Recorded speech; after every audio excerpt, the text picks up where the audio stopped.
Next point है reason. अच्छा, reason को भी हम क्लॉज और पार्टिसिपल दोनों मेथड से समझा सकते हैं। फर्क यही है कि क्लॉज में कंजंक्शन होगा, सब्जेक्ट होगा, और पार्टिसिपल में ऐसा नहीं होगा, वहां बस वर्ब से ही काम चल जाएगा। दूसरा, पार्टिसिपल सिर्फ तब बनाना जब दोनों तरफ के सब्जेक्ट कॉमन हो, वरना मत बनाना। तो रीजन के क्लॉज देखिए कौन सी बनती है। रीजन के कंजंक्शन होते हैं बिकॉज, ये एडवर्ब में पढ़ रखा होगा आपने, जिसने एडवर्ब क्लॉज नहीं पढ़ा हुआ है वो एडवर्ब क्लॉज की क्लास को रिवाइज करे, आपकी शीट में सारा पढ़ा हुआ है, पिछले क्लासेस को देखो जाके, वहां पे सब लिखा हुआ है। ऐप पे जो आपने बैच खरीदा होगा अपना, जहां आपने ऐप पे बैच खरीद रखा, वहां पे कुछ सारी क्लासेस मिल जाएंगी, एडवर्ब क्लॉज जाके चेक करो, उसमें आपको लेक्चर वाइज लिखा, लेक्चर 1, लेक्चर 2, लेक्चर 3 सब लिखा हुआ उसके अंदर। तो बिकॉज होता है since, that, now that, as, इस तरह से कंजंक्शंस होते हैं, और इनके बाद सब्जेक्ट होगा और फिर यहाँ पे आपकी वर्ब होगी। यहाँ से कोई फिक्स नहीं है कि इंडेफिनिट टेंस होगा, परफेक्ट होगा, कोई फिक्स नहीं है, ये तो सिचुएशन और सेंटेंस के सेंस के अकॉर्डिंग होगा। इन सब का because, since, that, now that, as, इन सब का मतलब होता है क्योंकि। अगर हिंदी में इनका मीनिंग देते हैं तो इसका सेंस होता है क्योंकि, और ये सारा का सारा एडवर्ब क्लॉज होता है। अब यहाँ जो सब्जेक्ट लिखा हुआ है, अगर ये वही बंदा है जो प्रिंसिपल क्लॉज में लिखा हुआ है, समझा दूंगा इसके एग्जांपल्स में, तो इसको हम पार्टिसिपल में चेंज कर सकते हैं। तो पार्टिसिपल में चेंज करने के लिए मुझे फिर यहां पर आईएनजी का इस्तेमाल करना, लेकिन साथ में लिखा जाएगा ये पॉइंट, बिकॉज ऑफ। अब देखो, बिकॉज कंजंक्शन होता है और बिकॉज ऑफ प्रीपोजिशन होता है, पॉइंट समझ कर ना, बिकॉज प्रीपोजिशन नहीं है, बिकॉज कंजंक्शन है, बिकॉज ऑफ प्रीपोजिशन है। तो बिकॉज ऑफ लगा सकता हूं मैं, यहां पे एक पॉइंट आ सकता है ऑन अकाउंट ऑफ, और एक हो सकता है ओइंग टू। आप डायरेक्ट इनके साथ आईएनजी लिख दीजिए, किसी सब्जेक्ट की जरूरत नहीं है, दोनों सेंटेंस सेम मीनिंग निकाल के देंगे। बिकॉज के साथ सेंटेंस बन जाएगा, बिकॉज ऑफ के साथ वही मीनिंग निकल गया। बस ध्यान रखिए, अगर बिकॉज ऑफ लिखे हैं तो आईएनजी होगा, बिकॉज लिखे हैं तो पूरी क्लॉज होगी। ये दोनों में फर्क होता है हल्का सा। ये प्रीपोजिशन है, ये कंजंक्शन है। कंजंक्शन के बाद पूरी क्लॉज होती है, प्रीपोजिशन के बाद में नाउन या जीरेंड इस तरह के कोने को पॉइंट होता है। एक और चीज में ध्यान रख के चलना, अगर आपका सेंटेंस में ये लिखा मिल जाए, सब्जेक्ट के साथ में बी फॉर्म लिखी मिल जाए, जैसे इज एम आर लिखा है कुछ ना कुछ इसमें, is am are, was were, कुछ भी इस टाइप से लिखा हुआ है, ये वर्ब लिखी हुई है, और इसके साथ सेंटेंस में लिखा हुआ है नाउन या एडजेक्टिव, वर्ब नहीं, या तो नाउन लिखा हो या एडजेक्टिव लिखा हो, तो इसको आप डायरेक्ट एक और चीज से चेंज कर सकते हैं, सिंपल इसे बीइंग से चेंज कर सकते हैं, बीइंग नाउन या एडजेक्टिव, वो पार्टिसिपल बन जाएगा। तो ये दोनों चीजें ध्यान रखिए, कंजंक्शन कोई समझ सकता है, कोई भी वर्ब होगी तो on account of, because of, owing to जोड़ दीजिए, बिकॉज ऑफ, सिंस, दैट के साथ में is, am, are, was, were के साथ नाउन एडजेक्टिव, तो सिर्फ बीइंग से जोड़ दीजिए। इसे नोट कर लो, सेंटेंस मुझे स्टेप्स है। जैसे मान लीजिए मैंने एक सेंटेंस बोला, because he is rich,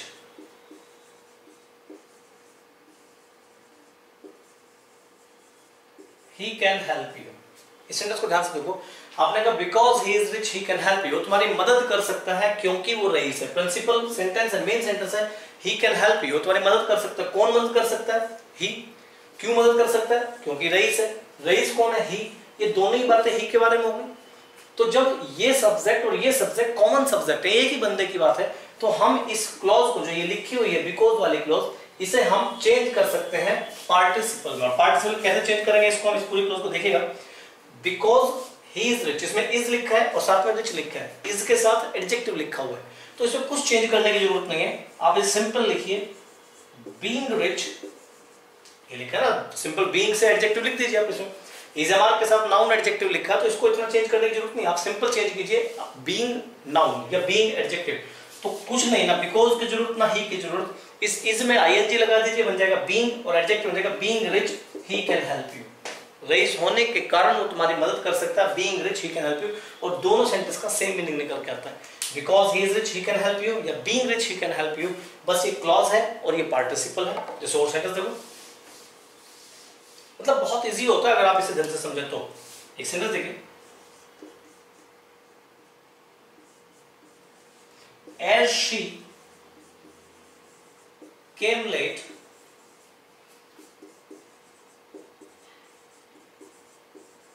the principal punished her. यहाँ एज का मतलब है क्योंकि। मेन सेंटेंस है the principal punished her, principal ने उसे पनिशमेंट दिया, क्यों दिया? क्योंकि वो लेट आई थी, as she came late. The principal punished her, principal ने उसे पनिशमेंट दिया, क्यों दिया? क्योंकि वो लेट आई थी। तो यहाँ देखो, यहाँ इस सेंटेंस में जो मेन क्लॉज लिखी हुई है इसमें सब्जेक्ट कौन है? कौन है? प्रिंसिपल सब्जेक्ट है। प्रिंसिपल ने क्या काम किया? पनिशमेंट दिया। पनिशमेंट दिया प्रिंसिपल ने, फिर क्यों? क्योंकि वो लेट आई थी। तो लेट कौन आया था? शी। तो जो यहां लिखा है शी और यहां लिखा है प्रिंसिपल, ये दोनों सब्जेक्ट कॉमन है, अलग अलग है। यानी कि एक बंदा लेट आया और एक ने पनिशमेंट दिया।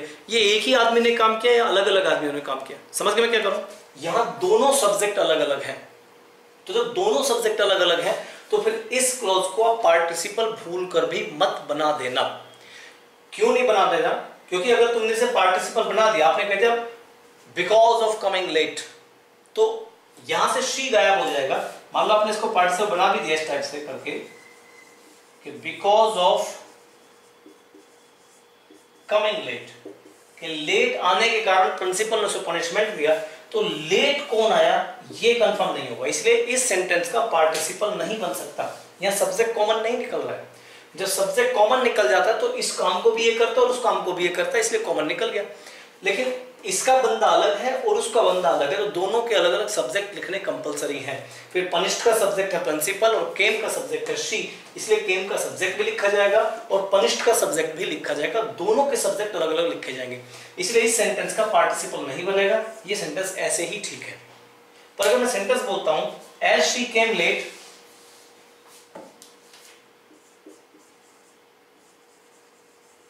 she could not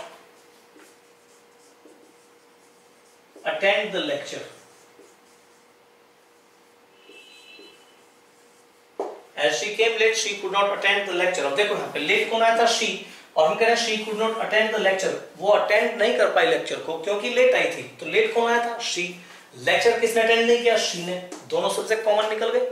तो जब दोनों सब्जेक्ट कॉमन निकल गए तब इसका पार्टिसिपल बना सकते हो। अब यहां पर लिखा है एज, क्योंकि सब्जेक्ट लिखा है, सब्जेक्ट के बाद में केम लिखा है, तो कुछ नहीं करना। इन तीनों में से कोई सा एक पॉइंट उठाओ, because of, on account of, जो आपकी इच्छा करे, इन तीनों में से उठाइए और साथ में आईएनजी लगा दीजिए। जैसे आप इसमें लिख सकते हैं owing to coming late she could not attend the lecture। owing to coming late she could not attend the lecture। आप because of coming late भी लिख सकते हो, on account of coming late भी लिख सकते हो। यहाँ टाइम की तरह नहीं है कि when वाले सेंटेंस में तो on ही आएगा, while वाले सेंटेंस में तो भाई साहब while ही आएगा, after वाले सेंटेंस में तो having third। यहाँ ऐसा फिक्स नहीं है। यहाँ इनमें से कोई सा भी वर्ड हो तो इनमें से भी कोई सा वर्ड आप यूज कर सकते हैं। बस ध्यान रखें अगर being के साथ में नाउन या एडजेक्टिव लिखा है तो डायरेक्ट उसमें being लगा दीजिए, पर कोई और वर्ब लिखे तो बात उसकी अलग है। मतलब आपको जो वर्ब है उसमें आईएनजी लगाना है। यहाँ पे यही चीजें वर्ब है इसलिए इसी में आईएनजी लगेगा, यहाँ पे ये वर्ब है इसलिए इसमें आईएनजी लगेगा। तो ये पॉइंट समझना, जब प्रैक्टिस में आएंगे क्वेश्चन तब इस चीज को देखेंगे। तो पहला पॉइंट टाइम था, दूसरा पॉइंट रीजन है। नेक्स्ट पॉइंट पर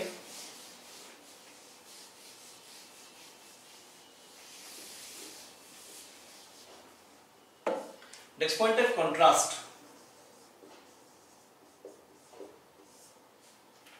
कंट्रास्ट होता है विरोधाभास। इसमें अपोजिट फैक्टर की बात होती है, उल्टी उल्टी बातें करेंगे। इसके जो कंजंक्शंस हैं वो होते हैं ऑल्दो, दो,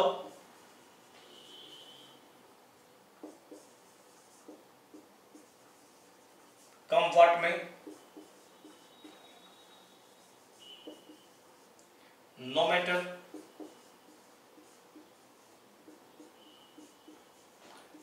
नॉट विद,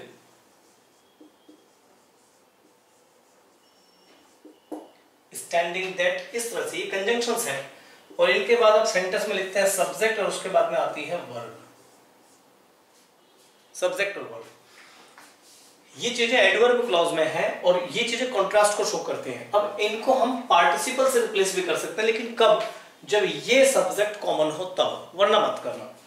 तो जिसको रिप्लेस करने का तरीका क्या है? यहां जो वर्ड्स होते हैं वो होते हैं इन स्पाइट ऑफ, यानी कि तो कंजंक्शन हमें ऐसा प्रीपोजिशन लाना है जो सेम मीनिंग दे। ऑल्दो, दो, कम्फर्ट में ये सारे के सारे कंजंक्शंस हैं, इनके बाद पूरी क्लॉज बनेगी। तो इसी के मीनिंग वाला एक प्रीपोजिशन लेके आओ जो लगभग यही मीनिंग दे। इसका मतलब हालांकि, भले ही, यद्यपि, तो इंस्पाइट ऑफ का मतलब भले ही यद्यपि की सेंस होती है, इंस्पाइट ऑफ, एक होता है डिस्पाइट और एक होता है नॉट विद स्टैंडिंग।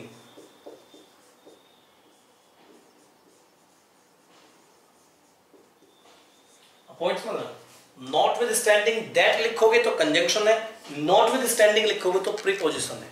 इसके बाद में आप डायरेक्ट आईएनजी लिख दीजिए, आपका सेंस बन जाएगा, या डायरेक्ट आप लिखिए आईएनजी, सेम मीनिंग निकल के आता है, क्योंकि कंजंक्शन और प्रीपोजिशन यहाँ पे दोनों का मीनिंग सेम है। बस ये ध्यान रखिए पार्टिसिपल बन गया, ये क्लॉज लगे, ये सब्जेक्ट जब प्रिंसिपल क्लॉज के सब्जेक्ट से मैच होगा तो आप इसे इसमें चेंज कर सकते हैं। जैसे एक सेंटेंस देखिए,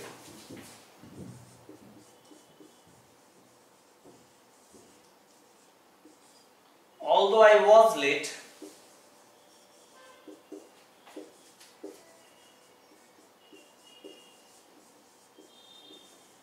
I was welcomed। हालांकि मैं देर से आया था फिर भी मेरा सम्मान हुआ। Although I was late, I was welcomed। Subject कौन है? I। यहाँ कौन है? I। लेट मैं आया था, सम्मान मेरा हुआ, मैं ही लेट आया, मेरा ही सम्मान हुआ। तो दोनों जगह आई आई लिखने की जरूरत नहीं है, आप इनके सब्जेक्ट को कॉमन निकाल सकते हैं। लेकिन ये तो कंजंक्शन है, हमें ऐसी प्रीपोजिशन चाहिए जो सेम मीनिंग दे। कौन सी आ जाएगी? कुछ भी लगा लो इनमें से आप। हमने लगा रहे डिस्पाइट। अब देखो इंस्पाइट के साथ ऑफ चलता है, डिस्पाइट के साथ ऑफ नहीं चलता है, ये एरर हो जाती है अगर उसने डिस्पाइट ऑफ कह दिया तो वो गलत है। इंस्पाइट के साथ ऑफ ना लिखना और डिस्पाइट के साथ ऑफ लिख देना, ये एरर होती है। नॉट अंडरस्टैंडिंग कुछ भी लिख सकते हैं। तो मैंने लिखा डिस्पाइट, सब्जेक्ट की जरूरत नहीं, मैंने कॉमन निकाल दिया। कंजंक्शन की जरूरत नहीं, मैंने कॉमन निकाल दिया। चाहिए वर्ब, वर्ब कौन है? वाज, तो वाज में आईएनजी लगाइए। अब देखो वाज के बाद कोई वर्ब होता तो उसमें आईएनजी आ जाता, पर यहाँ तो वाज वर्ब नहीं है, वाज के साथ एडजेक्टिव लिखा हुआ है या एडवर्ब लिखा हुआ है, वैसे तो एडजेक्टिव है। तो आपने बोला वाज, तो वाज में ही आईएनजी लगाइए, और वाज में आईएनजी होता है बीइंग। इसी ने सुना despite being late I was welcomed. Despite being late I was welcomed, late आने के बावजूद भी मेरा सम्मान हुआ। तो despite being late I was welcomed. समझ आ गया पॉइंट क्या करो? सोर्स सेंटेंस देखो, देखिए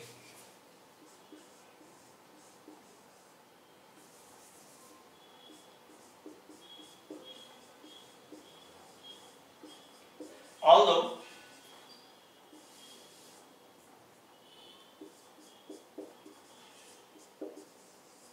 you are singing well,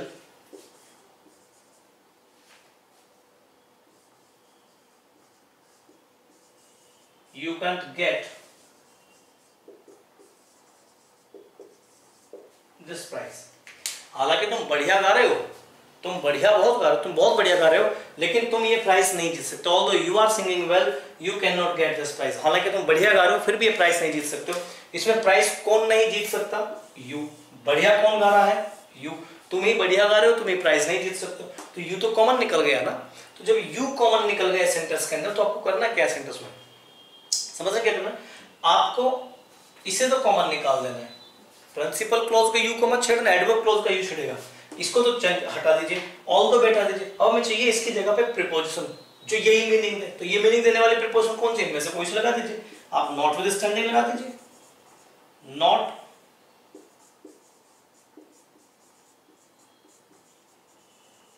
not with standing. अब चाहिए वर्ब। अब देखो आर वर्ब नहीं है यहाँ पे, वर्ब कौन है? सिंगिंग। तो इसी में आएंगे आ जाएगा not with standing singing well. Not with standing singing well, क्योंकि जो वर्ब है उसमें आईएनजी लग जाएगा। अगर ये ना होता तो notwithstanding being well हो जाता, तो वो एक अलग चीज बनती। तो notwithstanding singing well you can not get this prize. भले ही तुम बढ़िया गा रहे हो, तुम इस प्राइज को जीत ही नहीं सकते हो। समझ जाएंगे इस पॉइंट को?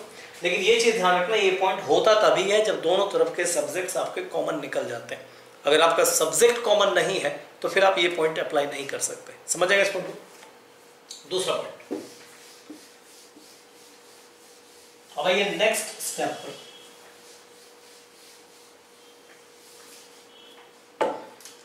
एक पॉइंट बचता है इसमें, कंडीशन। एक कंडीशन बचता है। अब कंडीशन वाले पॉइंट में थोड़ा सा आपको समझना पड़ता है। इसके लिए जिन स्टूडेंट्स ने एडवर्ब क्लॉज ऑफ कंडीशन पढ़ा हुआ है, ये ध्यान रखा, जिन भी स्टूडेंट्स ने एडवर्ब क्लॉज ऑफ कंडीशन पढ़ा हुआ है उनको तो बहुत हेल्प मिलेगी। जिन्होंने नहीं पढ़ा हुआ है, मैं समझ नहीं पाता क्यों नहीं पढ़ा हुआ है, बहुत स्टूडेंट ऐसे हैं कि जब हम भूल जाते हैं, हमें तो पढ़ के याद नहीं रहता, हम याद करके भूल जाते हैं।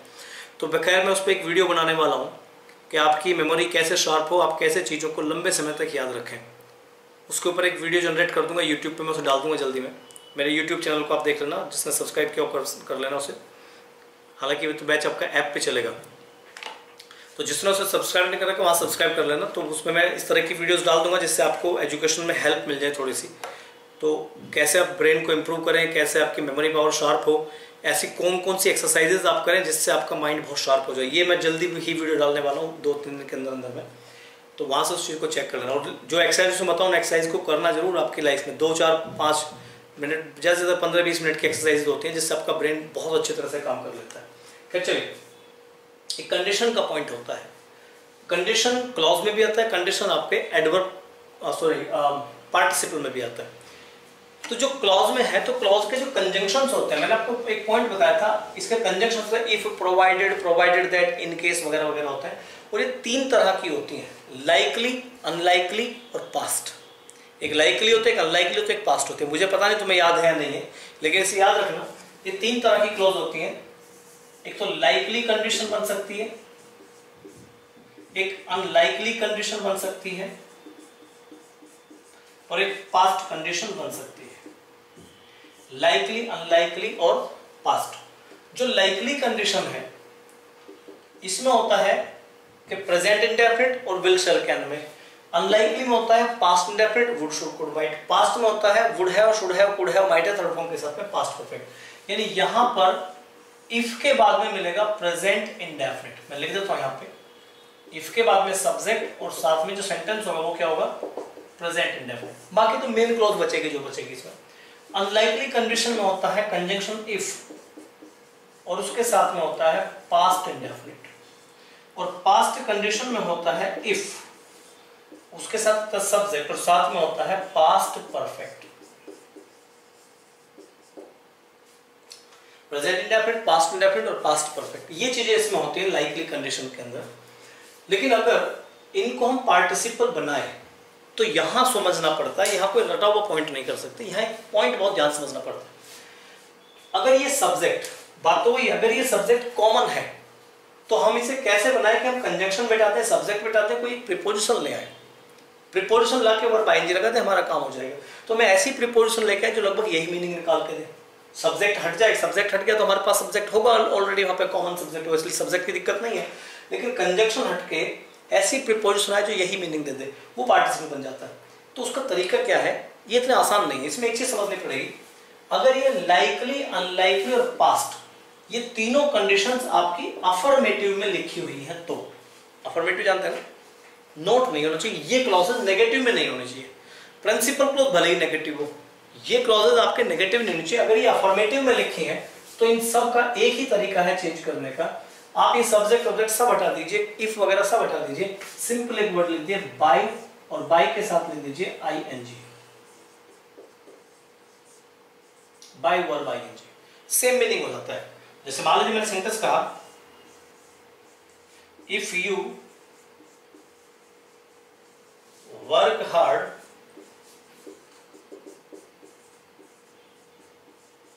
You will pass. If you work hard you will pass, तुम पास हो जाओगे अगर मेहनत करो। तो मेहनत कौन करे, तुम। पास कौन हो जाओगे, तुम। दोनों सब्जेक्ट कॉमन है, इसलिए मुझे सब्जेक्ट की जरूरत ही नहीं है। सेंटेंस गलत नहीं है, सेंटेंस बिल्कुल ठीक है, लेकिन मैं तो इंप्रूवमेंट ले रहा हूँ इसके अंदर, मैं तो इसे और अच्छे तरीके से लिख रहा हूँ ना। तो मुझे सब्जेक्ट की जरूरत नहीं, ना ही मुझे कंजंक्शन की जरूरत है। तो मैं ऐसा प्रीपोजिशन लेके आऊँ जो इस कंजंक्शन और इसकी जगह काम करे। तो इसमें देखो ये कंडीशन है, शर्त है कि आप कामयाब हो जाएंगे अगर आप मेहनत करें। तो अगर मेहनत करें तो कामयाब हो जाएंगे। तो मेहनत कौन करोगे, तुम। कामयाब कौन होगे, तुम। अब ये जो लिखा ना, इफ यू वर्क हार्ड, ये देखो मुझे इसको चेंज करना है। ये अफर्मेटिव में लिखा है, नेगेटिव में लिखा है। अफर्मेटिव में लिखा है तो अफर्मेटिव में लिखने के लिए मुझे कुछ नहीं करना, मैं इसे सिंपल चेंज कर सकता हूं, बाय वर्किंग हार्ड। बन जाएगा by working hard you will पास, मेहनत करके तुम पास हो जाओगे। कोई भी सेंटेंस आप देख लेना इस तरीके से। जिस और देखिए सेंटेंस देखिए,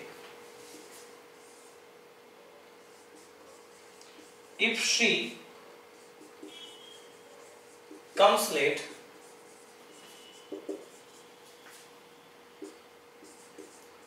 she will be सस्पेंडेड। अब अगर वो लेट आई तो उससे वो सस्पेंड हो जाएगी। सस्पेंड कौन होगा? शी। लेट कौन आएगा? शी। तो मुझे शी की जरूरत ही नहीं है, ना इस कंजंक्शन की जरूरत है। तो मैं ऐसा प्रीपोजिशन लेके आऊं जो मेरे इस कंजंक्शन को चेंज कर सके। तो मुझे कुछ नहीं करना, क्या करना है? By coming late. ये पॉइंट जाएगा, by coming late she will be punished. लेकिन ये बाय तब लगता है जब सेंटेंस में आपकी क्लॉजेस लाइकली, अनलाइकली और पास्ट कैसी हो? अफर्मेटिव में हो। अब समझिए, अगर इत्तेफाक से ये नेगेटिव में आ जाए, अगर ये नेगेटिव में बन जाए तो देखो एक पॉइंट तो इन दोनों के साथ चलता है और एक पॉइंट इसके साथ चलता है। यहां पॉइंट थोड़ा सा बदल जाएगा। अगर ये नेगेटिव में आ गई तो नेगेटिव में आने पर ये देखना पड़ेगा, दो पॉइंट बनते हैं। एक तो बनता है लाइकली अनलाइकली का अलग और पास्ट का अलग। अफर्मेटिव में तीनों के साथ एक है, बाय लग जाता है। लेकिन नेगेटिव में लाइकली अनलाइकली की कैटेगरी अलग बन जाती है और पास्ट की कैटेगरी अलग बन जाती है। दोनों की कैटेगरीज अलग अलग हो जाती हैं, एक कैटेगरी नहीं होती। तो अगर ये नेगेटिव आप बनाते हैं लाइकली और अनलाइकली को, लाइकली और अनलाइकली को नेगेटिव बनाते हैं, तो देखो इन दोनों के लिए ही रिप्रेजेंट कर देंगे हम किससे? विदाउट से। यहां आपको लगाना पड़ेगा विदाउट आईएनजी, क्योंकि देखो बाय का मतलब उस काम को करके। जब आपको वो काम करना है तो बाय लगाइए। अगर उस काम को किए बिना कुछ हो रहा है, नेगेटिव जा रहा है बात, तो विदाउट लगाइए। लेकिन विदाउट किस में लगेगा? लाइकली और अनलाइकली में। और अगर तुम्हारी कंडीशन है पास्ट, तो पास्ट कंडीशन में लगेगा बट फॉर। बट फॉर आएगा। विदाउट और बट फॉर का दोनों का मीनिंग सेम होता है। विदाउट का मीनिंग भी होता है किसी काम को किए बिना, बट फॉर का मीनिंग भी होता है किसी काम को किए बिना। लेकिन विदाउट आता है लाइकली और अनलाइकली कंडीशन में, बट फॉर आता है पास्ट कंडीशन में, और बाय आता है सब में। लेकिन बाय तब आएगा जब आप उस काम को करोगे, विदाउट बट फॉर तब आएगा जब आप उस काम को नहीं करोगे। अब इस पॉइंट की प्रैक्टिस करेंगे हम कल की क्लास में, नेक्स्ट क्लास में। ये 4 पॉइंट मैंने आपको बताए हैं टाइम के लिए, व्हेन, व्हाइल वगैरह जो बताए हैं। टाइम, रीजन, कॉन्ट्रास्ट और कंडीशन, ये सारे पॉइंट को एक बार रिवाइज कीजिए। और जब ये पॉइंट आपके कवर हो जाएंगे, आप इन्हें रिवाइज कर लेंगे, समझ लेंगे अच्छे तरीके से, तब ये चैप्टर स्टार्ट होगा। अभी मैंने चैप्टर का सिर्फ बेसिक फंडामेंटल चीज़ें जितनी भी हो मैं आपको बताई हैं, फंडामेंटल चीज़ें ही मैंने आपको बताई हैं। अभी ये चीज़ें स्टार्ट तब होंगी जब आप इन चीज़ों को आत्मसात कर लेंगे, थोड़ा सा समझने की कोशिश करेंगे, समझ जाएंगे।